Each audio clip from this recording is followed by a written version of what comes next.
mental, mental, mental. So, let's talk about the word mental. As a language teacher, I'd like to break it down for you in a way that's easy to understand.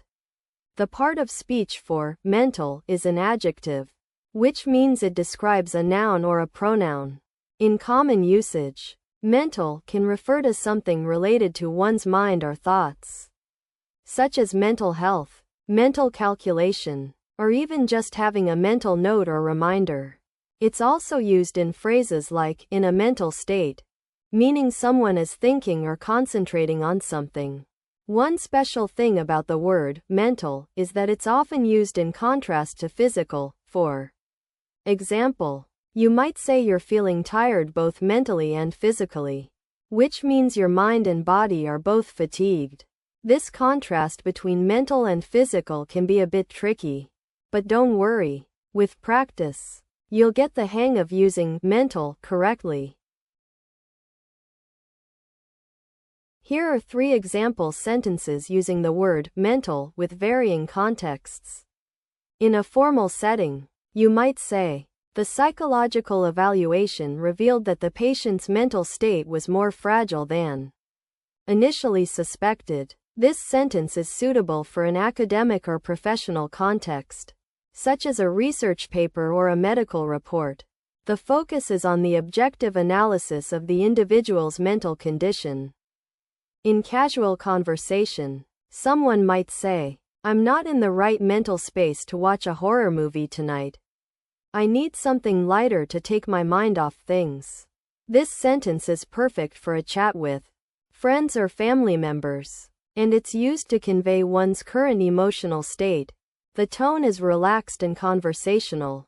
In a business or academic context, you might say, to boost employee morale and productivity, our company will be offering mental health days and wellness workshops during the next quarter. This sentence is suitable for a meeting or conference presentation, where the focus is on implementing policies to support employees' well-being. The tone is professional and forward-thinking. So, you want to know about this concept that helps us think and focus? It's basically our brain's ability to control how we pay attention to things, like thoughts, sounds, or even just our own breathing. Imagine being able to tune in to a specific channel on the radio and block out all the other noise around you. That's kind of what this thing does. Our brains have their own volume controls, and when we're using it well, we can concentrate on one thing and ignore distractions. It's like having our own personal "do not disturb" sign for our minds. This concept is also closely related to other ideas like focus, concentration, and self-control. We use it all the time when we're trying to study, work, or even just relax and unwind after a long day. Modify, modify, modify. Let's talk about the word modify. The part of speech is a verb, which means it is an action word that tells us what someone is doing.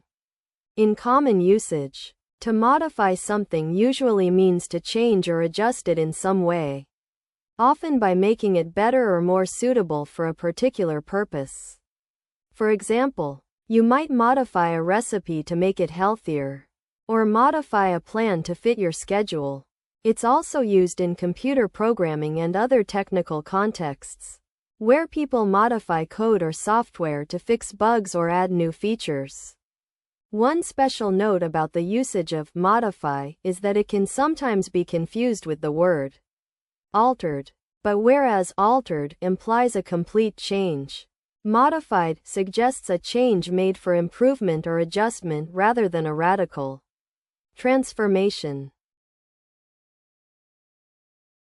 In a formal setting, such as an administrative office, you might say, the professor asked the students to modify their research papers according to the Guidelines provided by the department. This shows how the word modify can be used to describe making adjustments or changes to something existing. In a casual conversation, like at a dinner party with friends, someone might say, I'm going to have to modify my plans for tomorrow because of the rain forecast. Here, modify means to make changes or adjustments based on new information or circumstances. In a business or academic context, such as in a marketing strategy meeting, you could say, we need to modify our sales approach to better target the 25 to 34 age demographic. This example illustrates how modify can be used to describe revising or updating something in order to improve its effectiveness.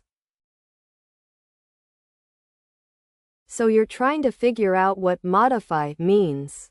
Don't worry, I'm here to help. When we say that something needs to be modified, we mean that it has to be changed in some way, often by adding or taking away parts of it. For example, if a recipe calls for you to modify the amount of sugar used, that means you have to adjust the original amount to make it just right. Main characteristics of modifying are making changes to something existing, not creating something new from scratch, and making adjustments to improve or fix what's already there. Similar concepts might be changing, adapting, adjusting, or revising. All these words mean pretty much the same thing. What modify does is help make something better by tweaking small details, like fixing a mistake, improving performance, or tailoring it to someone's needs. So, in everyday life, modifying means taking an existing plan, idea, or object and making tiny adjustments to get it just right, like fitting clothes to your body or adjusting the recipe to taste. Monitor. Monitor. Monitor. Let's talk about the word monitor. The part of speech for monitor is noun or verb, depending on how it's used. As a noun, it refers to a device that displays visual information, such as a TV or computer screen, or someone who supervises and watches over something or someone, like a security monitor at an event. When used as a verb, to monitor means to keep track of and observe something, often in order to detect changes or problems, like monitoring the weather or your finances. In common usage, people might say things like, I'm going to check my phone's battery level on this monitor.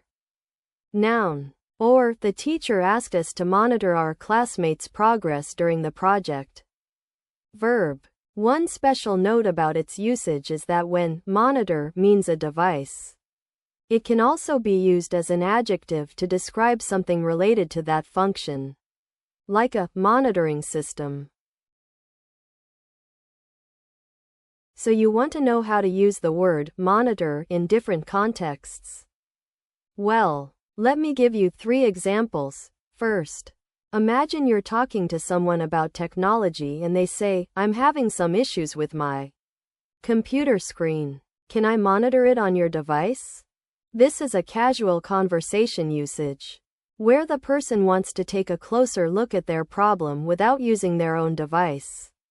Then, in a more formal setting, such as a university or a conference, someone might say, the professor will be monitoring the online discussion board for any questions from students. Here, monitoring means keeping track of something, usually for educational or informational purposes. Now, in a business context, imagine you're talking to your boss about an employee's performance and they say, we need to monitor their progress closely over the next quarter. In this case, monitor is used as a verb to mean paying attention to or tracking someone's actions or results, usually with the intention of making adjustments or improvements. So you want to know about that thing on your desk or wall that shows you all kinds of information from your computer? It's basically a screen that displays what's happening on your computer. like when someone is online, what files are being used, and sometimes even videos or pictures. The main characteristics of this device are that it's usually a rectangle with a screen and buttons to control the thing you're looking at. You might also hear people call similar things by different names, like screen or display. But they all basically do the same thing: show you what's going on with your computer.